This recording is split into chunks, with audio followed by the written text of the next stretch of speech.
دوسرا عمل تدبر کا ہے قرآن کا کہ ہم فکر کریں، جتنا موقع مل رہا ہے ایک آیت کے بارے میں سوچیں.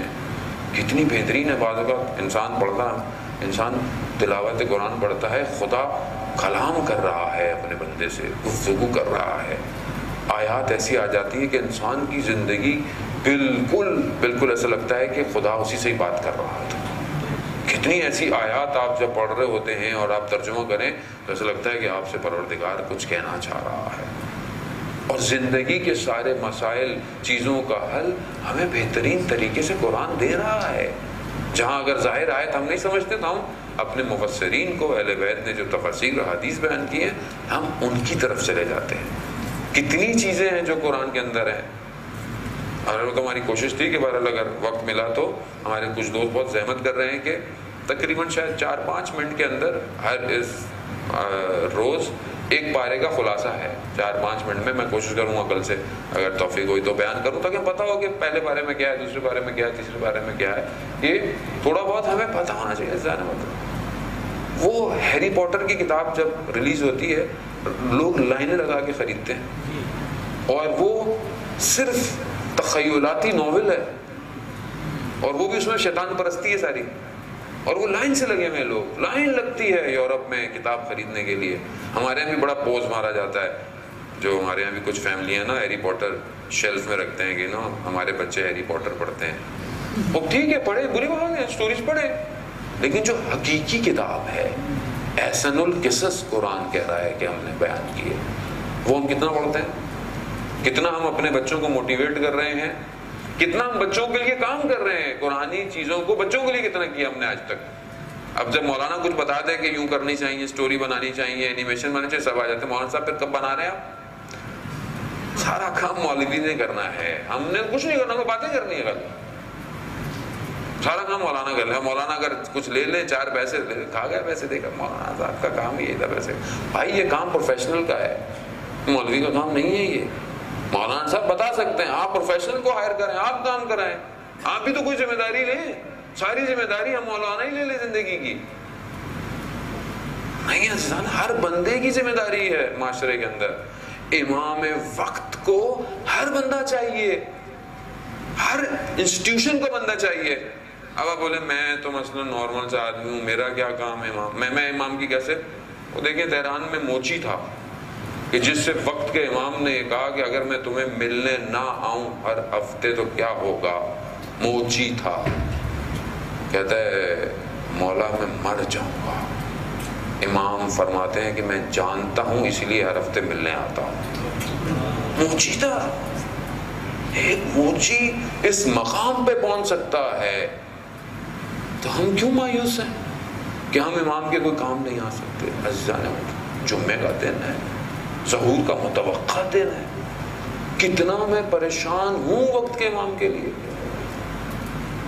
پروردگار سے حضرت موسیٰ نبی صلی اللہ علیہ وسلم جو ہے وہ فرماتے ہیں کہ پروردگار میں تجھ سے گفتگو کرتا ہوں، تجھ سے کلیم اللہ یعنی اللہ سے کلام گفتگو، تو کیا کوئی اور بھی گفتگو کرے گا؟ تو پروردگار نے کہا ہاں، ایک ایسی امت ہوگی موسیٰ کہ تم جو مجھ سے گفتگو کرتے ہو تو میرے اور تمہارے درمیان میں 70 حجابات ہیں. 70 حجاب ہے جب تم مجھ سے گفتگو. لیکن ایک امت ایسی ہوگی کہ وہ افطار کے وقت میرے اور اس کے درمیان میں کوئی حجاب نہیں ہوگا، اور وہ جو بھی دعا مانگے گے. کتنا بہترین موقع ہے، کتنی بڑی اپرچونٹی ہے کہ جہاں حضرت موسیٰ نہیں پہنچ پا رہے ہیں وہاں پر اس امت کا روزے دار پہنچ رہا ہے. مگر ہم اس وقت کیا کر رہے ہوتے ہیں؟ جتنی جلدی مل جائے، جتنا زیادہ کھا لیں.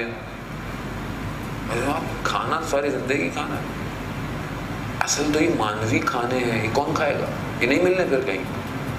کیا میں نے اس وقت، آج 12 دوسرا روزہ تھا، انشاءاللہ آئندہ روزے باقی ہیں ابھی، کیا میں اس وقت ظہور کی دعا مانگ رہا ہوں کہ نہیں مانگ رہا؟ پہلی دعا ہماری ظہور امام کی ہونی چاہیے. کیوں؟ جب تک میری ساری دعاؤں، خواہشات، میری پرائرٹیز سب کچھ پر اگر وقت کا امام امپورٹنٹ ہوگا تو میں پھر کامیاب ہوں، ورنہ میں کامیاب نہیں۔ آپ کو بولا جائے جیسے فیری ٹیل میں ہوتا تھا نا کہ 3 دعائیں مانگو قبول ہو جائیں گی، تو میں پہلے کیا مانگوں؟ آپ اپنے آپ سے دل میں پوچھیں، میں آپ سے کیا، میں آپ کے سامنے تقدس مہابی تو نہیں کر سکتا کہ میں آپ کے سامنے بیٹھا ہوں، تو نہیں، آپ اپنے آپ سے پوچھیں۔ آپ گھر مانگیں گے، گاڑی مانگیں گے، یا کوئی بہت بڑی نوکری مانگیں گے، یا بولیں گے یہ میرا کام ہو جائے وہ، لیکن میں انڈیویجول ہوں، میری ساری پریشانیاں فردی ہیں، لیکن ظہور کا ہو جانا عالم کی پریشانیوں کو ختم کرے گا۔ یہاں خود غرضی نہیں ہونی چاہیے۔ کربلا کو ماننے والے خود غرض نہیں ہے، کربلا سیکریفائس ہے، قربانی ہے، ایثار ہے۔ کربلا وہ راستہ دکھا رہا ہے کہ تمہیں اپنا کچھ نہیں، سب اللہ کا، سب خدا کا۔ جو امام ہے اس کے گرد گھومتے رہو، اور امام کے گرد کربلا والوں نے گھوم کر دکھایا، تیر کھا لیے، سب کھا لیے، مگر امام کو تیر نہیں لگنے دیے جب تک زندہ تھے۔ یہ کمال ہے۔ ساری زندگی اگر ہم اس درخواست کو سنتے رہیں اور اپنے وقت کے امام کے اوپر قربان نہ ہو پائیں تو پھر ہم کیا کر رہے ہیں؟ عزیزان محترم، آغا پناہیان کے جو بہت بڑے اسکالر ہیں ایران کے، وہ کہتے ہیں کہ ہم یہ دعا کرتے ہیں کہ امام سے ظہور ہو جائے، امام کی زیارت ہو جائے، امام آ جائے، تو وہ کہتے ہیں کہ مطلب امام کو دیکھ لیا، یعنی دیکھ رہا ہے امام کو، یعنی آپ سمجھتے ہیں امام کو میں دیکھ لوں، امام کو میری زیارت ہو جائے، میں امام کو مل لوں، یعنی پھر کیا ہوگا؟ پھر آپ اپنے گھر چلے جائیں گے، آپ یعنی کیا کریں گے؟ آپ بولیں گے نہیں اچھا مولا میں نے آپ کو بس دیکھنا تھا، میں اب گھر جا رہا ہوں، میرے اپنے بہت سارے کام ہیں، میرا بزنس ہے، میرا اسکول ہے، میری یونیورسٹی ہے۔ یہ کریں گے؟ یا وہ کریں گے جو حضرت عقیل کے بھائیوں نے، حضرت مسلم کے بھائیوں نے شب عاشورہ کہا تھا، جب مولا نے کہا کہ چلے جاؤ تو کہا مولا 70 دفعہ مارا جائے، 70 دفعہ زندہ کیا جائے، ماں ترکتو کا یا حسین، آپ کو نہیں چھوڑیں گے ہم، آپ کے بغیر خاک ہو ایسی زندگی پر جو آپ کے بغیر ہے۔ تو کیا ہم ریڈی ہیں امام زمانہ کے لیے کہ امام آ جائیں تو ہم امام کو دیکھ کے واپس چلے جائیں گے؟ جبکہ دعائے ندوہ میں پڑھتے ہیں کہ امام آئیں گے، ہم امام کے گرد گھومیں گے جب تک امام کامیاب نہیں ہو جاتے۔ کامیابی یعنی ظاہری کامیابی، یعنی جو ان کی حکومت ہے، جب تک وہ نہیں ہے میں امام کو کیسے چھوڑ کے جاؤں گا؟ یعنی میں جاؤں گا میرے بچے رو رہے ہیں، میرا گھر رو رہا ہے مولا۔ تو کربلا میں بھی تو ایسے واقعات پیش آئے تھے، جو اپنے گھر و خانوادے کے لیے گئے تو واپس نہیں آئے، پھر وہ کربلا آنے والے آئے، حبیب ابن مظاہر آئے، زہیر ابن کہن آیا، اپنے گھر کو چھوڑ کر آئے۔ کیا میں یہ جو تقوی پرہیزگاری، یہ روزے کس لیے ہیں عزیزان محترم؟ کتنا ثواب کہاں لے کے جائیں گے؟ جنت میں جائیں گے تو ثواب ملے گا نا۔ آپ اپنے ایک کارڈ میں، ویزا کارڈ میں یا کریڈٹ کارڈ میں یا کسی ڈیبٹ کارڈ میں جو پیسے ڈالتے ہیں کہ میں فلانی جگہ جاؤں گا، کارڈ یوز کروں گا، لیکن وہاں اگر کارڈ کی مشین ہی نہیں ہے تو کیا کریں گے آپ؟ اس کو کارڈ کہاں سویپ کریں گے؟ کارڈ اپنا، مشین ہی نہیں ہے وہاں پہ، تو آپ کارڈ میں جتنے پیسے ڈالتے رہے وہ بیکار ہے آپ کے لیے۔ تو جس جنت کی تمنا میں ثواب کما رہے ہیں، اگر جنت میں جانے کا موقع ہی نہیں ملا تو کہاں لے کے جائیں گے ثواب؟ اور جنت جب تک نہیں ملنی جب تک سردار جنت راضی نہ ہو، اور جب تک حسین کا بیٹا، حسین کا وارث زندہ ہے۔ عزیزان محترم، زندگی کی کوئی اور تمنا نہیں ہونی چاہیے۔ میں کیسے تمنائیں کر رہا ہوں اپنی زندگی میں وقت کے امام کے بغیر؟ متھا ترانا، میں کب دیکھوں گا آپ کو امام؟ عزیزوں نے لیا، میں پوری مخلوق کو دیکھتا ہوں مگر میں آپ کو نہیں دیکھ پا رہا۔ کتنا تڑپتا ہوں میں۔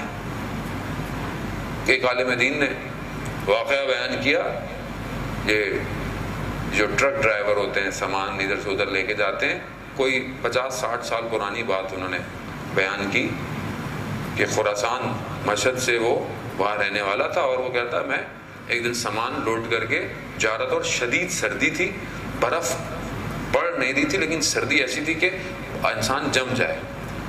تو کہتا میں نکلا اور ہائی وے پر، تو اچانک سے میرا جو ٹرک تھا وہ بند ہو گیا۔ اب میں باہر نکلا اور میں خود مکینک بھی تھا، مجھے سب پتا تھا، میں نے پوری کوشش کر لی جتنا میں جہاں ہو سکتا تھا کہ یہاں مسئلہ ہوگا، یہاں مسئلہ، مگر ٹرک سٹارٹ نہیں ہوا، اور اتنی سردی تھی کہ میں اگر تھوڑی دیر باہر رہتا تو مجھے پتا تھا کہ میں مر جاؤں گا. اور جب میں نے دیکھا کہ اب غروب کے قریب ہو رہا ہے تو میں کچھ کروں، لیکن میں کیا کرتا. کہتا میں آ کر اندر بیٹھ گیا کہ کم از کم اندر پھر بھی تھوڑی سی تو گرمی ہے. لیکن مجھے سمجھ میں آ گیا کہ اگر میں نے غروب تک کچھ نہیں کیا تو آج رات کو میرا جنازہ ہے یہاں سے. اتنی سردی تھی اور مجھے دور دور تک کوئی نظر نہیں آ رہا تھا. ایسے میں کہتا ہے میرے آنکھوں کے سامنے میرے بچوں کے چہرے آنے لگے جنہیں میں خداحافظ کر کر آیا تھا، اور یہ تھا کہ اب میں ان کو نہیں دیکھوں گا. اور اپنی بہت ساری چیزیں مجھے زندگی کی یاد، ہمارے ساتھ بھی ہوتا ہے زندگی میں، انسان کہیں نہ کہیں پھنستا ہے ایسی مشکل میں کہ جہاں اسے اپنے اعمال نظر آنا شروع ہو جاتے ہیں کہ یہ میری غلطی تھی، یہ میری کوتاہی تھی. تو کہتے ہیں اس وقت مجھے میرے اعمال آنا شروع ہو گئے. میں نماز کے معاملے میں کوتاہی کرتا تھا، کبھی رہ جاتی تھی، کبھی دیر سے پڑھتا تھا. یہ میرے اندر ایک برائی تھی. اور ایک اور برائی تھی جو میرے اندر تھی، اس کا وہ عالم دین نے بھی ذکر نہیں کیا، کہ وہ یہ دو چیزیں میرے اندر کمزوریاں تھیں. تو میں نے وہیں پر وقت کے امام کو پکارا، یا امام زمان اغثنا، میری مدد کیجیے، میں آپ سے وعدہ کرتا ہوں میں آج کے بعد اپنا یہ گناہ چھوڑ دوں گا اور نماز اول وقت پڑھوں گا. کہتا ہے یہ میں نے ابھی کیا اور خدا کی بارگاہ میں بڑا گریا کیا کہ خدا مجھے معاف کر، مجھے اس چیز سے نکال. تو میں نے دیکھا کہ سامنے سے کوئی شخص آ رہا ہے جس کے ہاتھ میں پانا ہے. تو میں سمجھا کہ شاید کوئی اور ڈرائیور ہے جس کی اپنی بھی گاڑی واڑی کوئی خراب ہے. جیسے ہی آیا تو اس نے میرے شیشے کے پاس آ کر مجھے کہا کہ کیا ہو گیا. میں نے کہا کہ کہہ رہا ہے میں صحیح کرتا ہوں. کہہ رہا نہیں ہو. کہہ رہا نہیں میں کرتا ہوں، تم سیلف کرو. کہتا ہے میں نے جیسے ہی اس نے کچھ کیا تھوڑی دیر میں نے دیکھا ٹرک سٹارٹ ہو گیا. وہ واپس آیا اور شیشے کے پاس کھڑے ہو کے کہنے لگا. تو میں نے کہا کہ بہت شکریہ، چلو میں آپ کے ساتھ چل کر آپ کی گاڑی بھی اگر مشکل ہو. کہتے نہیں میری کوئی مشکل نہیں ہے. کہا نہیں یہ کیسے ہو سکتا ہے، آپ نے میری لیے مدد کی ہے تو میں کوئی نہ کوئی تو آپ کی مدد کروں. میرے پاس کچھ پیسے ویسے جو تھے میں نے کہا تو کہنا نہیں ہمیں کسی چیز کی ضرورت نہیں ہے، بس اس عہد پر قائم رہنا جو تم نے کیا ہے.